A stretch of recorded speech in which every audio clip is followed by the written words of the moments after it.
ધોની પણ એવું કહે છે કે ના મારે રમવું છે. ડોક્ટર કે પણ શક્ય નથી. મહેન્દ્રસિંહ ધોની એવું કહે છે કે હું રેસ્ટ કરીશ પણ અત્યારે નહીં, એક વખત મેચ પૂરી થઈ જાય પછી હું રેસ્ટ કરીશ. અત્યારે ટેમ્પરરી ઉપાય મને કાંઈ પણ કહો, કાંઈક તો આનો ટેમ્પરરી ઉપાય હોય કે ન હોય. જે ટેમ્પરરી ઉપાય હોય એ કહો, આપણે ટેમ્પરરી ઉપાય કરીએ. ડોક્ટર એવું કહે છે કે ટેમ્પરરી ઉપાય પણ તારામાં શક્ય નથી, કારણ કે મસલ્સને ઈજા થઈ હોય ત્યારે ટેમ્પરરી રાહત આપવા માટે આઈસ રબ કરવો પડે. આઈસ રબ એટલે બરફ પીઠની પાછળ રાખવો પડે, બરફનો શેક કરવો પડે, તો તું થોડું રમી શકે. તો લોકો તો બરફનો શેક કરો, હું ક્યાં ના પાડું છું. એ કે પણ તારે રમવાનું છે, એમાં બરફનો શેક કેમ થાય? હવે સાંભળજો ડેડિકેશન કોને કહેવાય તે. MS ધોની એવું કહે છે કે કામ કરો, બરફની બેગ મંગાવો અને બરફની બેગની સાથે એક મોટો બેલ્ટ પણ મંગાવો. મારી પીઠ પાછળ બરફની બેગ રાખી દો અને પછી બેલ્ટ મારી ફરતી બાજુ અને બરફની બેગને ટાઈટ કરી દો, પછી હું રમીશ. બરફની બેગ આવી, બેલ્ટ આવ્યો. MS ધોનીએ બધાની વચ્ચે પોતાનું સ્વેટર ઉતાર્યું. સ્વેટર ઉતારીને એમણે પેલી બેગ રાખી પાછળ, પછી બેલ્ટ માર્યો અને પછી રમવાનું ચાલુ કર્યું. આ ફોટો પણ નેટ ઉપર જોજો. MS ધોની રમે છે અને એની પીઠમાં આવડો મોટો ટેકરો છે. એ ટેકરો શેનો છે? બરફની બેગ રાખીને એ માણસ રમ્યો, એને રમવાનું મૂક્યું નથી. આવી પરિસ્થિતિમાં પણ એ ટકી રહ્યો. આને કહેવાય સમર્પણ. ત્રીજું અને સમર્પણનું સર્વોત્કૃષ્ટ ઉદાહરણ એ છે યુવરાજસિંહ. 2011માં યુવરાજસિંહ રમતા હતા, ભારતીય ટીમ દાવ લેતી હતી, પણ શરૂઆતના જે આપણા ઓપનિંગ બેટ્સમેન કહેવાય એ ફટાફટ અમુક આઉટ થઈ ગયા. યુવરાજસિંહનો વારો આવ્યો અને યુવરાજસિંહ બહુ સરસ રમતા હતા, ભારત જીતી જશે એવી પૂરેપૂરી આશા હતી. અને સાવ અચાનક યુવરાજસિંહને ઉલટી થઈ, ઉલટી. અને આમાંથી જેટલા ક્રિકેટ પ્રેમીઓ છે ને એ લોકોને ખબર છે કે યુવરાજસિંહને એ શેની ઉલટી થઈ હતી. Very nice. જો આ ક્રિકેટ પ્રેમીઓ જોયું, અને ગણિતના સૂત્રો યાદ હોય કે ના હોય, પણ યુવરાજસિંહને લોહીની ઉલટી થઈ. અને સારી વાત છે કે આવી બાબત યાદ રહે છે. લોહીની ઉલટી થઈ. સાહેબ ઉલટી સામાન્ય નહોતી, એના આખા કપડા લોહીવાળા, સ્વેટર લોહીવાળું, પગના બંને ગોઠણો લોહીવાળા. ડોક્ટરોએ આવીને તરત જ જોયું ને કહ્યું કે આને તાત્કાલિકપણે હોસ્પિટલે લઈ જાઓ. અને આ ઉલટી યુવરાજસિંહ માટે ગંભીર એટલે હતી કારણ કે યુવરાજસિંહ કેન્સરના દર્દી હતા. એને કેન્સર હતું યુવરાજસિંહને, કેન્સર. અને કેન્સરમાં આ ઉલટી થઈ એટલે કેટલી ખતરનાક કહેવાય. પણ યુવરાજસિંહ એ વખતે એવું કહે છે કે ના, મને ઉલટી થઈ ગઈ, હવે મને સારું ફીલ થાય છે, હું રમી શકીશ. ટેમ્પરરી મને કંઈ દવા આપવી પડે મોય દવા આપો, બાકી હું આ પીચ છોડવાનો નથી, મારે રમવું છે. બધાએ કહ્યું એલા ભલામણા આ સ્થિતિ તો જો તારી. એ કહે છે જે થાય એ મારે રમવું છે. સાહેબ આવી પરિસ્થિતિમાં કેન્સરના દર્દી લોહીની ઉલટી કર્યા પછી યુવરાજસિંહ એ મેચમાં રમ્યા. અને કોઈએ ડેટા ચેક કરવા હોય તો ડેટા ચેક કરવાની છૂટ. લગભગ 133 બોલમાં એણે 113 રન કરી અને ભારતને વિજય પણ અપાવ્યો. 113 રન કર્યા. હવે જરાક વિચારજો, આપણામાં કોકને જરાક તાવ જેવું લાગે કે આ નિહાય રે નથી જાવ, કાં તો કે થોડુંક તાવ જેવું લાગે, ન આવતો હોય તો બોલાવે, આય બોલાવે. ડેડિકેશન આને કહેવાય. વિદ્યાર્થી મિત્રો, મારો એક પણ દિવસ શાળાએ બગડે નહીં એની તકેદારી રાખો. એક પણ દિવસ તાવ હોય તોય શું છે, તાવની 1, 2 ને 3 આવીને બેસીશ. આ ત્રણેયને યાદ કરજો. આના જેવી પરિસ્થિતિ તો આપણી નથી. અને તોય આ લોકો, મેં તમને પેલા કુણાલ ભટ્ટનું ઉદાહરણ આપ્યું, વિચાર તો કરો. બપોરે પિતાને અગ્નિ સંસ્કાર આપે છે, એ અગ્નિદાહ આપે છે, અને એ જ સાંજે એ ક્લાસમાં બેઠો હોય છે. આમાં કોઈ પણ વ્યક્તિને કંઈ પણ તમારે ત્યાં, તમારા પરિવારમાં, કોઈ પણ જગ્યાએ કોઈ પણ પરિસ્થિતિ એવી સર્જાય, મારું શિક્ષણ અટકવું ના જોઈએ.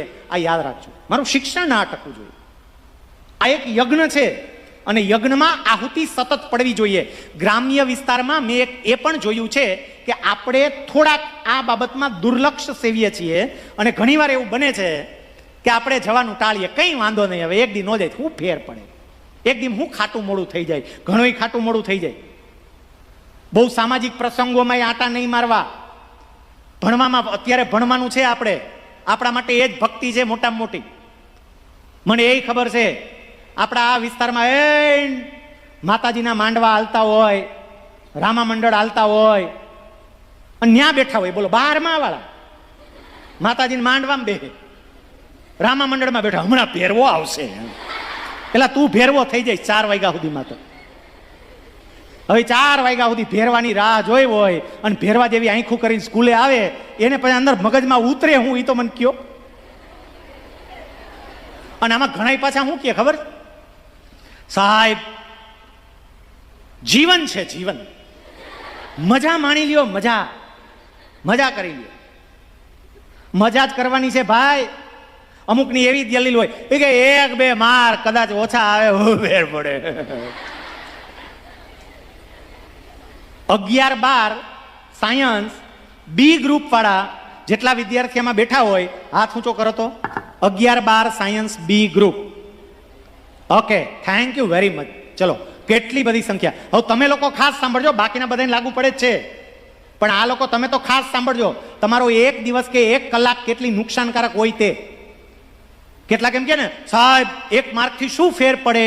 માની લો કે ગવર્મેન્ટ મેડિકલ કોલેજમાં છેલ્લું એડમિશન 650 માર્કે અટક્યું. ગવર્મેન્ટ મેડિકલ કોલેજમાં છેલ્લું એડમિશન 650 માર્કે અટક્યું. મારે 649 માર્ક છે. કેટલા માર્ક ઓછા? 1 જ. એટલે હવે ગવર્મેન્ટ મેડિકલ કોલેજ તો કે ન મળે. ક્યાં જવાનું? તો કે જીમર્સમાં, સેમી ગવર્મેન્ટમાં. ફી કેટલી? તો કે 3 લાખથી શરૂ કરીને 7 લાખ સુધીની અલગ અલગ કોલેજોની અલગ અલગ સુવિધા પ્રમાણે. આપણે એવરેજ 5 લાખ ગણો, વાર્ષિક 5 લાખ. એમબીબીએસ કેટલા વર્ષનું? તો કે 5 વર્ષનું. 1 વર્ષના 5 લાખ, તો 5 વર્ષના કેટલા થાય? તો કે 25 લાખ. ગવર્મેન્ટ મેડિકલ કોલેજમાં એડમિશન મળ્યું હોય તો વાર્ષિક ફી કેટલી? તો કે 25,000. 5 વર્ષની કેટલી થાય? તો કે 1.25 લાખ. ગવર્મેન્ટ મેડિકલ કોલેજમાં એડમિશન મળ્યું હોત તો એમબીબીએસ કેટલામાં પૂરું થાત? તો કે 1.25 લાખમાં.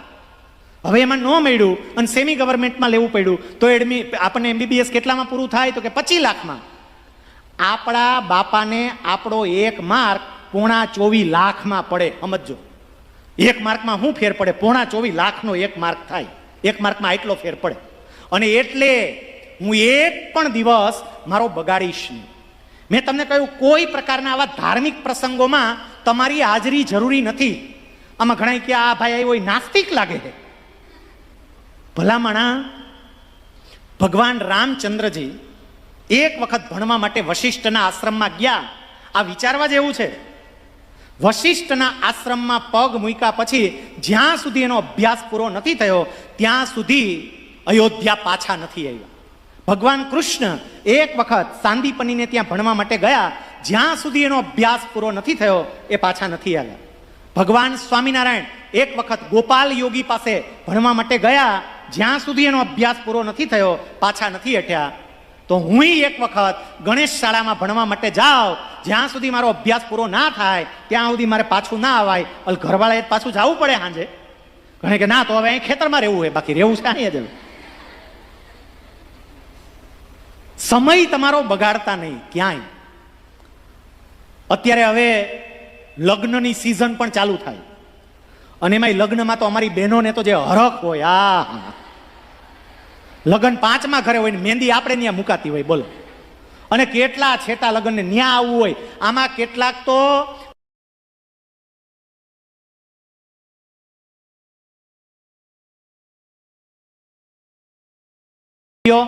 હવે જો એટલું યાદ રાખજો તમે, જેટલા લોકો અપડાઉન કરે છે ને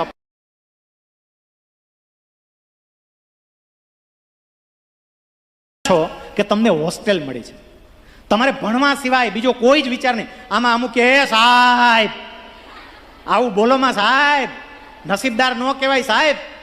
આ બધા સાંજે ઘરે જઈને મોબાઈલ લઈને મજા કરે, અહીં કાંઈ નથી થતી સાહેબ. મોબાઈલની મજા જ નથી થતી. મારે તમને એ કેવું છે કે મોબાઈલની મજા ન થાય એમાં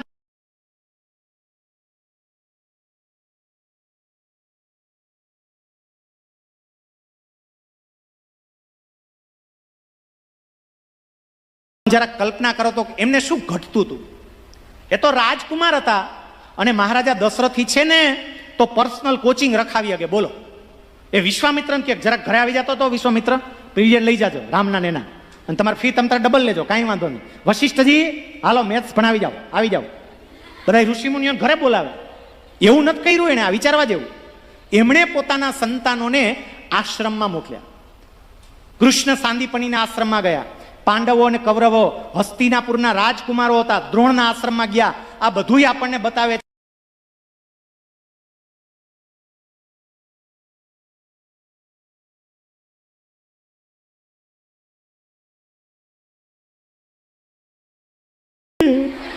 ફોન કરે ને તોય બોલો ત્યાંથી જ ચાલુ કરે, મમ્મી શાક નથી ભાવ.